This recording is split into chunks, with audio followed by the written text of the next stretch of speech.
Hey everybody, what's good? Back in 1999, politicians and news people all said that rap was full of violence and misogyny. It was. It was also when Eminem came out with his second studio album called the Slim Shady LP. That record had people shook.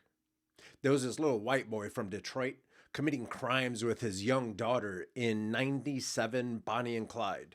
He was playing a role of a bad angel on the shoulder of people committing crimes in a track called Guilty Conscience. This album has probably my favorite Eminem song ever, If I Had. We're going to take a look at If I Had. I'm going to keep working on this kid's book, but before we get into it, remember to go to coconutjustice.com and get you some clothes that I think would look good on you. Something like this Platano shirt. Let's get into it. If I Had. Let me set the table a little bit. 1999, I just graduated from film and animation school.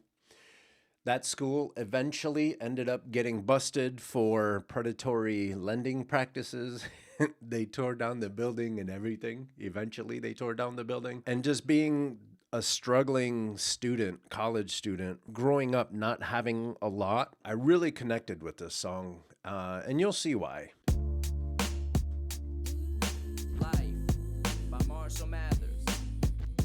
What is life? Life is like a big obstacle in front of your optical to slow you down. And every time you think you've gotten past it, it's gonna come back around and tackle you to the damn ground. What are friends? Friends are people that you think are your friends, but they really your enemies with secret identities. Music is creativity that is being brought out by people whose paintbrush is music. That's the way that they express themselves through music. But they're also sharing with you a lot of the stories that they've learned. And what Eminem is saying is very consistent with a lot of other creative people, just a lot of people in general, where you surround yourself with people.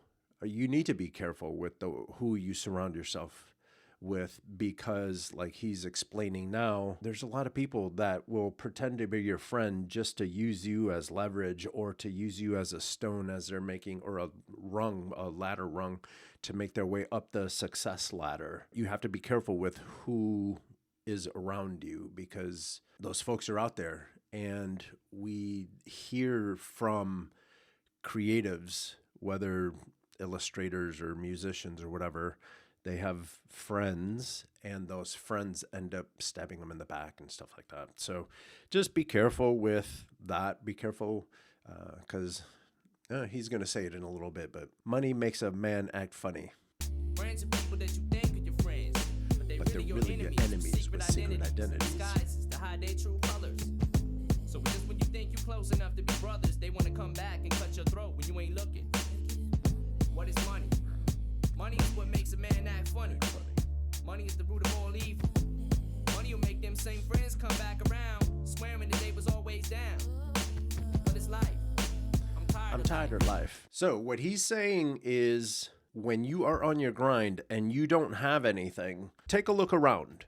Who are those people that are around you? Every rung up the ladder is very, very difficult, especially if you have whack-ass friends.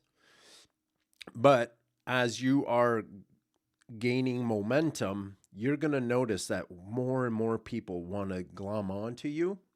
And then when you're at the top, everybody wants to be your friend, because it's cool to have money and do things, and all the silly shit that we're watching with all of these, rich and famous people. When you're there, everybody wants to hang out with you. But then let's just say it all goes away. How many of those friends are going to stick around?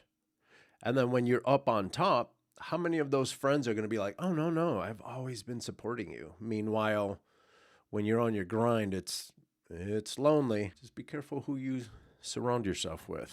Swearing that they was always down. But it's life. I'm tired of life.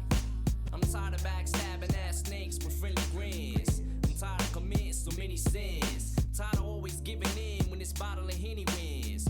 Tired of never having any ends. So he's admitting that during his depression or during his struggles, there's a lot of times where people are using substances to cover the pain and the misery that they're going through.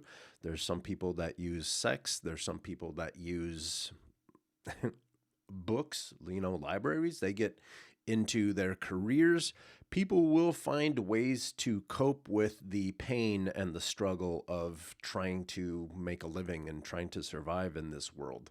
Tired of having skinny friends, so don't crack and many things. And that's the point there too. Even though your friends might be down for you and they might be very supportive and they're doing everything right, if they slip up and they can't handle the pressure of life and they go down this slippery slope of doing illegal drugs and just messing up their lives, you have to know when to be supportive and when to not drown, right? So if you see your friend and they're drowning in a pool, you're going to jump in and try to save them, obviously.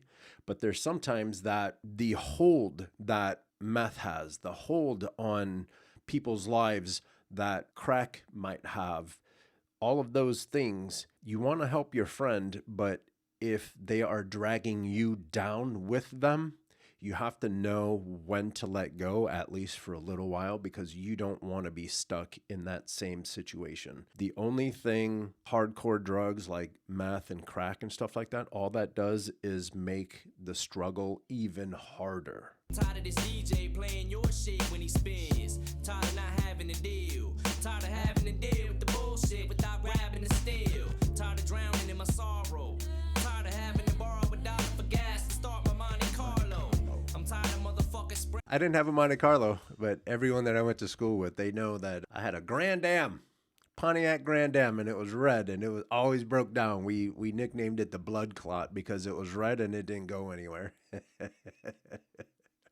That thing needed headlights, it needed a muffler, it needed a catalytic converter.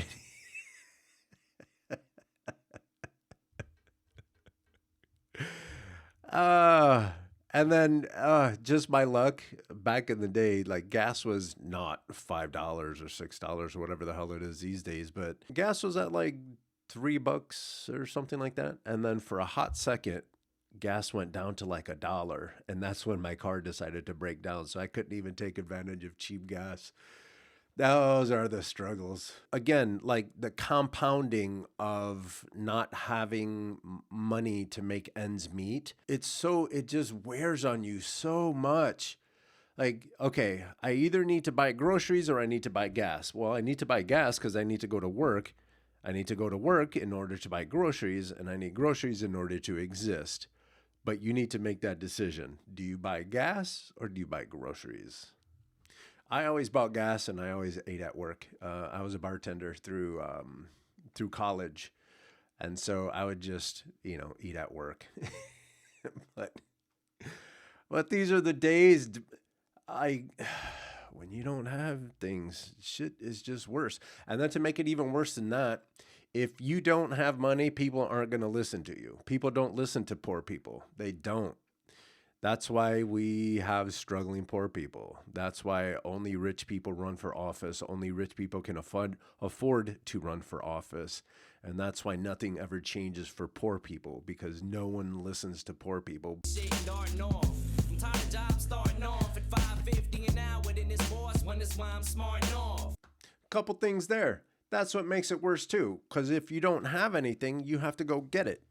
And if there's some people that go get it, that attitude means like, I'm going to go get a gun and I'm going to go take it. That's where the drive-bys happen. That's why it's way more violent in bigger cities, inner cities, because everyone, I've described it as like a barrel of crabs, and everyone is just elbowing, maneuvering, trying to get to the top.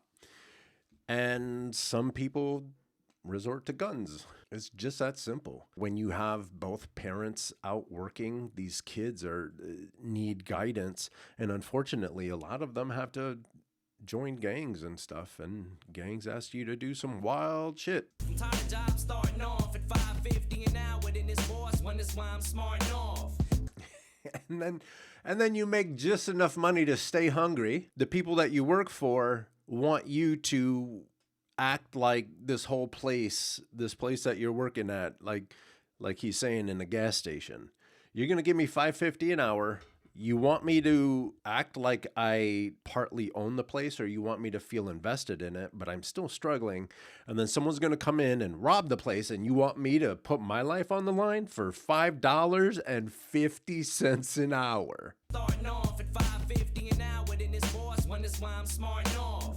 Tired of being fired every time I fart and cough. Tired of having to work as a gas station clerk for this jerk breathing down my neck, driving me berserk. I'm tired of using plastic silverware. Tired of working in Builder Square. Tired of not Builder Square is kind of like a Home Depot, is a home improvement store. being a millionaire. But if I had $1 million, I'd buy a damn brewery and turn the planet into alcoholics. If I had a magic wand, I'd make the world suck my dick without a condom on while I'm on a John. If I had $1 million, it wouldn't be enough, cause I'd still be out robbing armored trucks. If I had one wish, I would ask for a big enough ass for the whole world to kiss. Tired of being white trash, Broken, always poor. Tired of taking pop bottles back to the If you don't know, pop is soda. Soda is kind of like this white powder stuff that you use for baking and stuff. Pop is what comes in a bottle or a can. It's a liquid with bubbles in it. Usually has different flavors like cola and grape and orange, you know. Back in the day, you were able to buy a case of pop in glass bottles. After you drank all the pop, you would take the bottles back to the grocery store and they would give you money back. And Eminem is just talking about how he's tired of having that be a form of income. That is no way to survive. I mean, it's possible, it's there, but it's a very terrible way to exist. store. Tired of not having a phone. Tired of not having a home to have one in. If I did have one on. Tired of not driving a BM. Tired of not working at GM. Okay, so when he says, I'm tired of not having a BM, I'm tired of not having a nice car like a BMW. And GM is General Motors. He's from Detroit. The auto industry was huge in Detroit before it seems like they moved everything to Mexico and overseas and stuff. But when you are living in a urban environment and there is a factory or collection of factories in that area, a lot of times your goal is to get a job at that factory so you can have steady income. Everyone else is working at the party store, they're working at the gas station, but if you are a good worker and you get a job at the factories, then your life is better off because you're not making $5.50 and no one's really trying to rob a factory. Tired of wanting to be him. Tired of not sleeping without a Tylenol PM. Yeah. Tired of not performing in the Pack Coliseum. Tired of not being on tour. Tired of fucking the same blonde whore after work in the back of a Contour. I believe it was a Ford Contour, I think. He's tired of having shitty cars and a shitty life and everything is a struggle. And we know he's been very, very open about his relationship with his ex, his baby mama, and they ended up getting married, so his ex-wife and stuff like that. So they had a very rough relationship, and a lot of that comes from not having a lot of the things that he's talking about. When you don't have anything, you mask, well, number one, the stress of just existing starts to break people down. And then you add the fact that you have a relationship that's not working or that's not as smooth as it should be. And then you add the fact that now you have a child. So all of this stuff, and you don't have money, and all of this stuff just continues to compound. And he's just, in the song, he's just tired of it. Making knots with a stack of ones, having a lack of funds and resorting back to guns. Tired of being stared at. There you go. Tired of wearing the Wearing the same damn Nike Air hat. Tired of stepping in clubs, wearing the same pair of lugs. Tired of people saying they're tired of hearing me rap about drugs. Tired of other rappers who ain't bringing half the skill as me, saying they wasn't feeling me on nobody's as ill as me. And I'm tired of radio stations telling there is this phenomenon that happens. You could be dope as hell, but if you don't have a lot of money, no one's going to be paying attention to you anyway. And if you have money, and maybe if you signed a deal with a record company, I've seen people do that where they're struggling and they're musicians and they're making their music and they're cool as hell. But right when they sign a contract, like all of a sudden they're just too cool for the neighborhood. You know what I mean? I don't know. I don't know how I would accept that. I don't know how I would deal with that situation. Is it a situation where because they worked and because they signed, maybe they can act like that? I don't know. I'm ready to be rich so I can answer that question for you guys. So I guess like, share, subscribe so we can get to that. I'll let you know how it goes. Tired of other rappers who ain't bringing half the skill as me, saying they wasn't feeling me on nobody's as ill as me. And I'm tired of radio stations telling fibs. Tired of J.O.B. saying where hip hop lives. J.O.B. is a radio station in Detroit. If I had a magic wand, I'd make the world suck my dick without a condom on while I'm on the job. And that is unhealthy behavior. It wouldn't be enough, 'cause I'd still be out robbing armored trucks. If I had one wish, I would ask for a big enough ass for the whole world to kiss. Not for anything, but I think the size of our asses currently is big enough for everyone to kiss. I mean, you'd probably have to go like one at a time or maybe two at a time, 2 cheeks, everyone grab a cheek. But I think that would be a waste of a wish. The other stuff, like getting a little bit of kissy down there. I mean, if you had enough money, you wouldn't have to waste that wish either. So he's wishing for $1 million, and then I guess that's how he's going to spend those $1 million. What I'm saying? I'm tired of all of this bullshit. Telling me to be positive. How am I supposed to be positive when I don't see shit positive? You know what I'm saying? I do. Sit around me, shit I see. You know what I'm saying? Right now I'm tired of everything. Tired of all this player hating that's going on in my own city. Can't get nowhere to play, you know what I'm saying? But hey, it's cool though. You know what I'm saying? Just fed up. That's my word. Baby.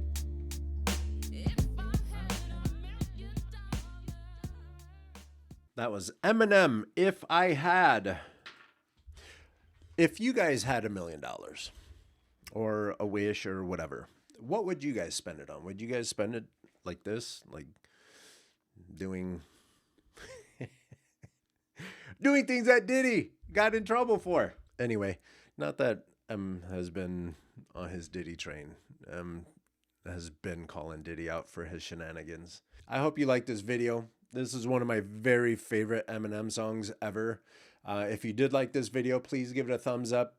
Share it with each and every one of your friends. And if you want to come hang out with me while we watch videos and I work on creative projects, hit that subscribe button and click that little bell right next to the subscribe button. So every time I come out with something new, you'll be alerted. Don't forget to go to Coconut Justice and get yourself some dope ass gear. And with that, I'm out.